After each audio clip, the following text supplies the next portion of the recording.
துபாயில் உள்ள மண்டைக்காடு பகவதி அம்மன் கோவிலில் ஒடுக்கு பூஜை விழா கோலாகலமாக கொண்டாடப்பட்டது.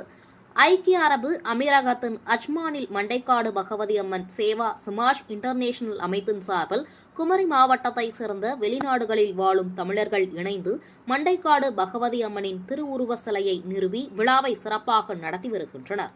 4 கால பூஜை, ஒடுக்கு பூஜை உள்ளிட்ட அனைத்து பாரம்பரிய பூஜைகளும் முறையாக மேற்கொள்ளப்படுகின்றன. இந்த ஆண்டு நடைபெற்ற பொங்கல் விழாவில் மண்டைக்காடு பகவதி அம்மன் கோவிலின் தலைமை குருக்களான சிவஸ்ரீ ஜே பகவதி குருக்கள் தலைமையில் பூஜைகள் நடைபெற்றன.